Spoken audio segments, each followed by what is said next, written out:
નમસ્કાર વિદ્યાર્થી મિત્રો, the school of science YouTube channel જીનીટ ફાઇટરમાં આપનું ફરી એક વખત સ્વાગત છે. મિત્રો, તમને ગયા જે વિડીયો લેક્ચરની અંદર જે તમને એમસીક્યુ સોલ્વ કરવા માટે આપેલા, તો જે 32 વર્ષના એમસીક્યુ છે, 32 વર્ષના પેપરના જે એમસીક્યુ છે નીટના, એ આજે આપણે સોલ્વ કરીએ. ચાલો, સૌપ્રથમ પ્રશ્ન છે કે વિદ્યુત પ્રવાહધારિત ગૂંચળામાં સંગ્રહ પામતી ઉર્જા ખાલી જગ્યાના સ્વરૂપમાં હોય છે.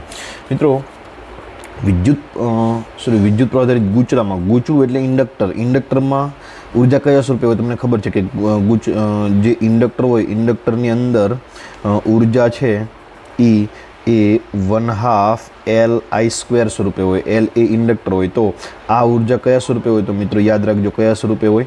ચુંબકીય ક્ષેત્ર સ્વરૂપે. અને જો કેપેસિટરમાં પૂછે તો E = શું આવશે? તો કે Q²/2C અથવા તો 1/2 CV². આ ઉર્જા કયા સ્વરૂપે હોય? તો કે વિદ્યુત સ્વરૂપે હોય. આપણને અહીંયા કયું કીધેલું છે? ગૂંચળાનું કીધેલું છે. તો ગૂંચળામાં કયા સ્વરૂપે હશે? ચુંબકીય ક્ષેત્રના સ્વરૂપમાં હશે, એટલે પહેલામાં કયો ઓપ્શન આવશે? બી. ચલો, ત્યાર પછી બીજો ક્વેશ્ચન જોઈએ કે 30 સેન્ટીમીટર ત્રિજ્યા, જે પણ વસ્તુ આપેલી છે એનો ડેટા બનાવતા જઈએ. 30 સેન્ટીમીટર ત્રિજ્યા એટલે R.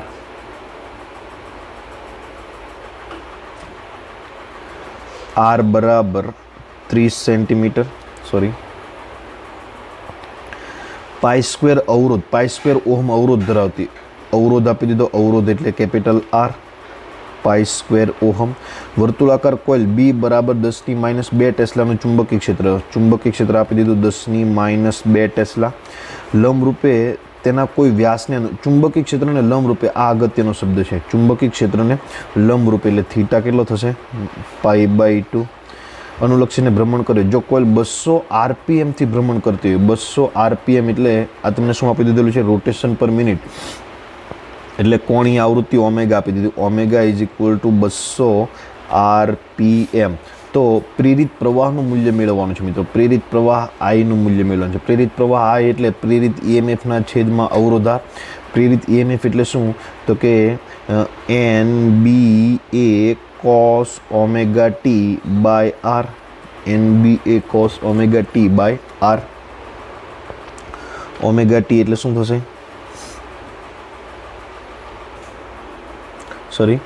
આપણે આ સૂત્ર લેવા દઈએ, ભૂલ પડશે. E = શું થાય? N/dφ/dt/R.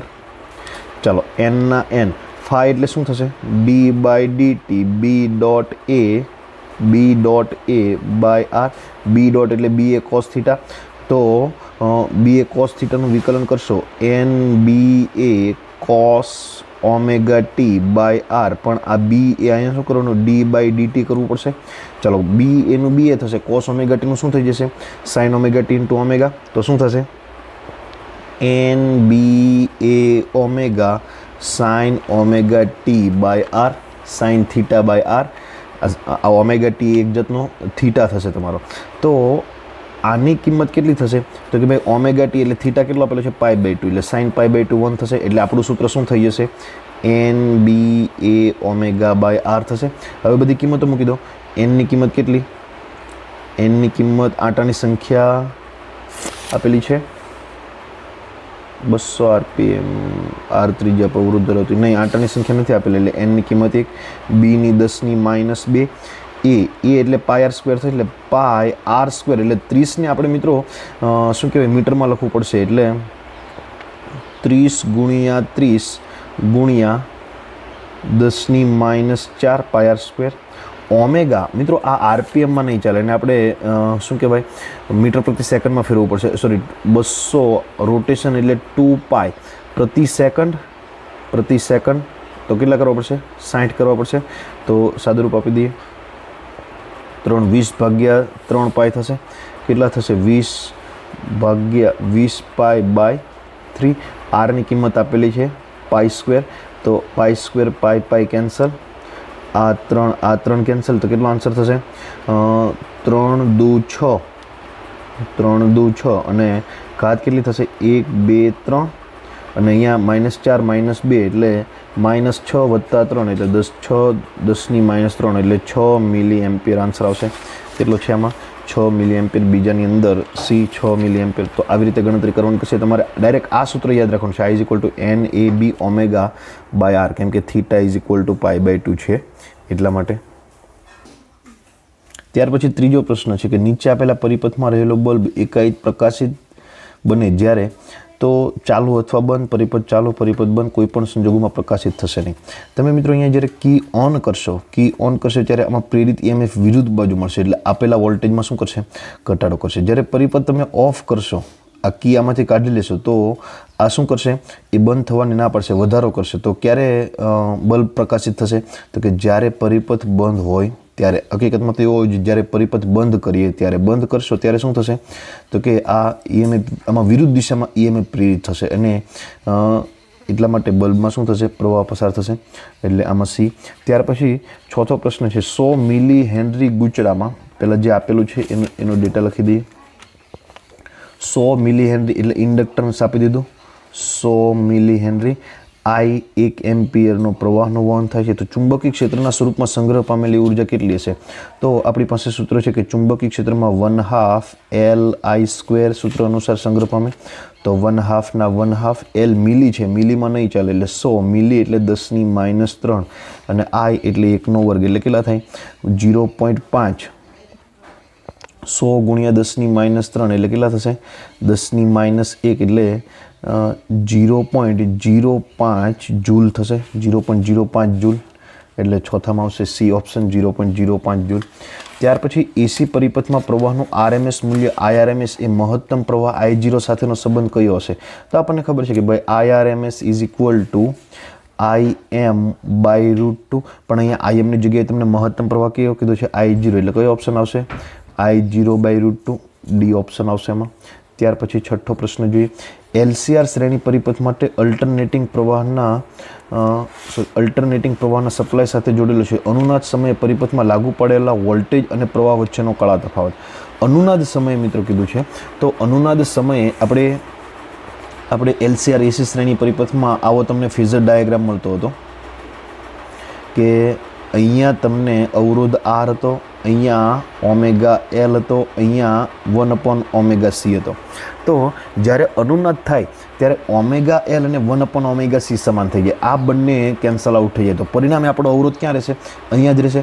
તો એની વાસ્તવિક અક્ષ સાથે કેટલો ખૂણો? φ = 0. તો અનુનાદ સમયે કેવા કળામાં હોય? વોલ્ટેજ અને પ્રવાહ કેવા કળામાં હોય? સમાન કળામાં હોય, 0 હોય. એટલે કે ત્યારે છે એ ઇન્ડક્ટર અને કેપેસિટર છે જ નહીં એવું કહી શકાય.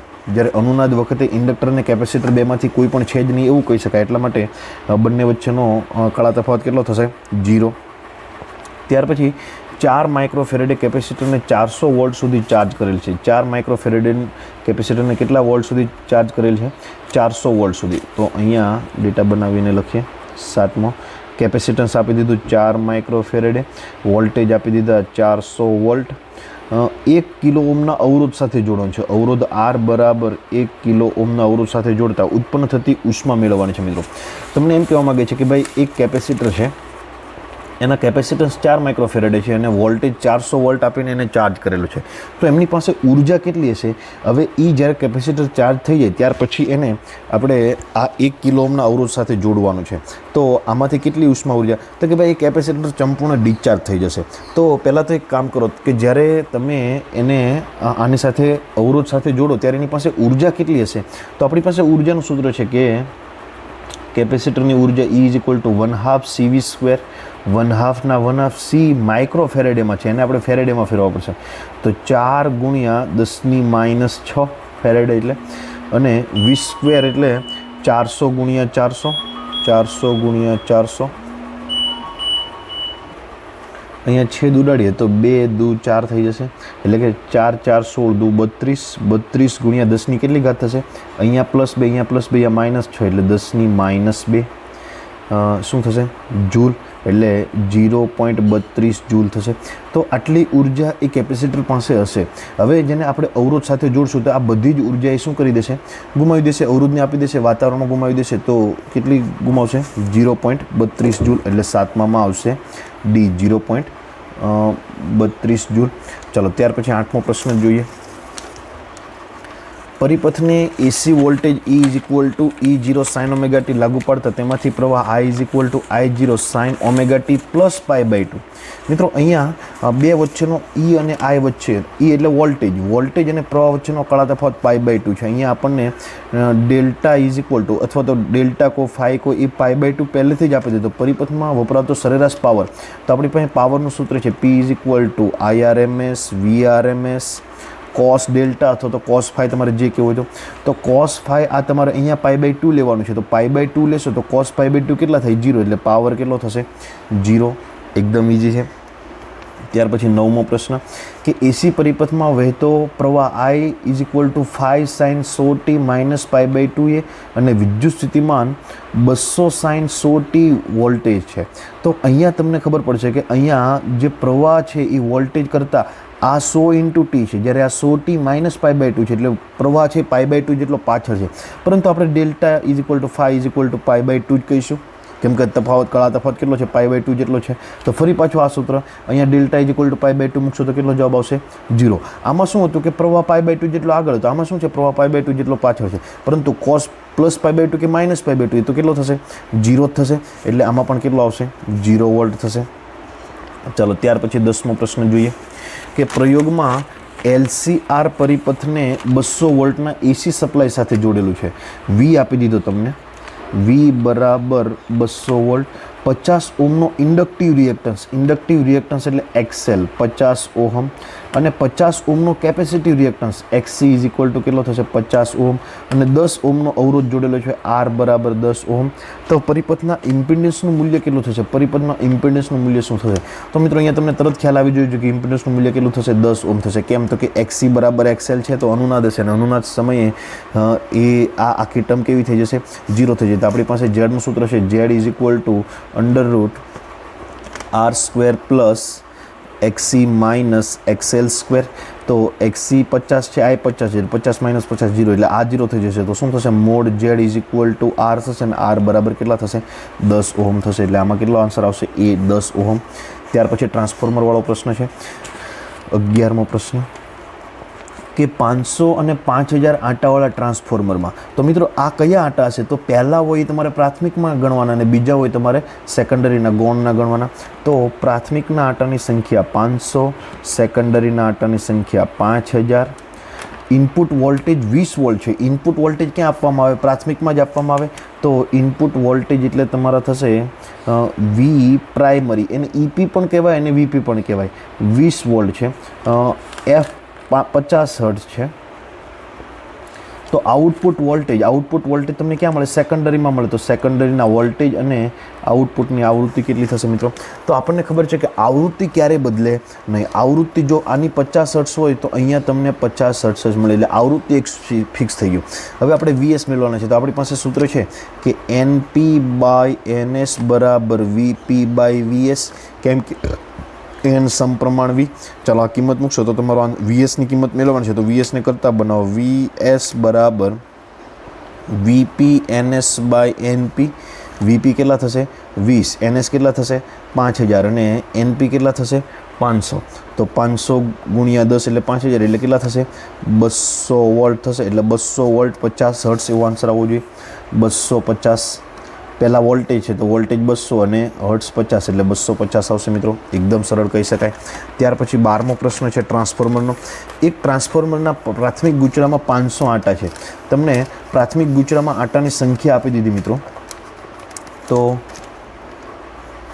ચાલો, તો પ્રાથમિક ગૂંચળામાં એટલે NP બરાબર 500, જ્યારે ગૌણ ગૂંચળાને 5000 આંટા છે. NS બરાબર 5000.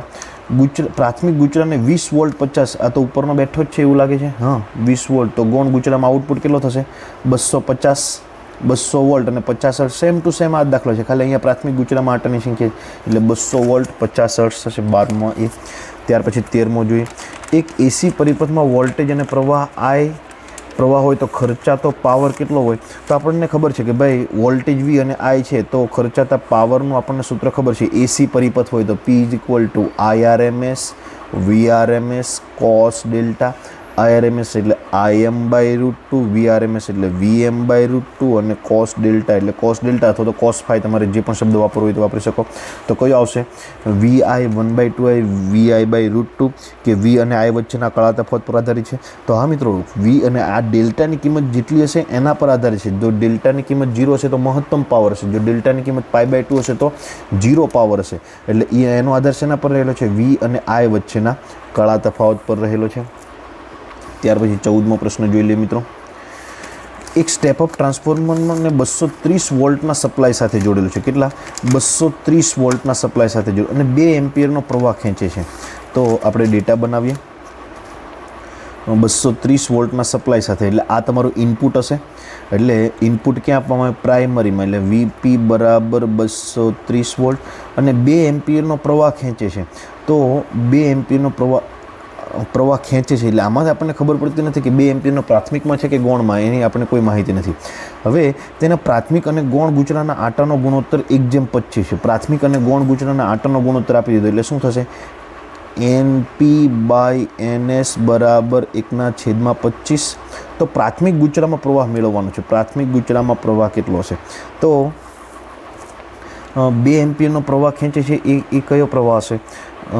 તો મેળવી દઈએ કે 2 એમ્પિયરનો પ્રવાહ છે એ પ્રાથમિકનો મેળવવાનો કીધો તો ગૌણનો જ હશે. તો IS તમને આપી દીધેલો છે 2 એમ્પિયર. ચલો, તો IP મેળવવાનો છે. તો IP કઈ રીતે મળશે? આપણી પાસે સૂત્ર છે કે NP/NS બરાબર IS/IP, કેમ કે N અને I એકબીજાના વ્યસ્ત પ્રમાણમાં. ચાલો, તો જે મેળવવાનું છે એને કરતાં બનાવીએ. IP ને કરતાં બનાવીએ તો IP બરાબર શું થશે? IS/NS/NP. ISની કિંમત છે 2, NS/NP. અહીંયા NP/NS 1:25 છે. તો NS/NP કેટલા થશે? 25:1 એટલે કેટલા થશે? 50 એમ્પિયર. તો 14માં આવશે 50 એમ્પિયર. બી ઓપ્શન તમને આપેલો છે. નેક્સ્ટ જોઈએ. ત્યાર પછી નેક્સ્ટ 15મો ક્વેશ્ચન છે કે પરિપથમાં ઇન્ડક્ટર L અને કેપેસિટર C ને આકૃતિમાં દર્શાવ્યા મુજબ જોડેલા છે. આ એક પરિપથ છે. અહીંયા ઇન્ડક્ટર L છે, કેપેસિટર C છે. A1 અને A2 બે એમીટર છે. આ એક એમીટર અહીંયા છે, એક એમીટર અહીંયા છે. જ્યારે કળ બંધ કરવામાં આવે ત્યારે A1 અને A2ના અવલોકનો શું છે? મિત્રો, જ્યારે આ કળ બંધ કરે ત્યારે પરિપથમાંથી પ્રવાહ વહન થાય. હવે આ બંને સમાંતરમાં જોડાણમાં છે. ઇન્ડક્ટર અને કેપેસિટર બંને સમાંતરમાં જોડાણ. પરંતુ અહીંયા જે બેટરી છે, કઈ બેટરી છે? DC બેટરી છે.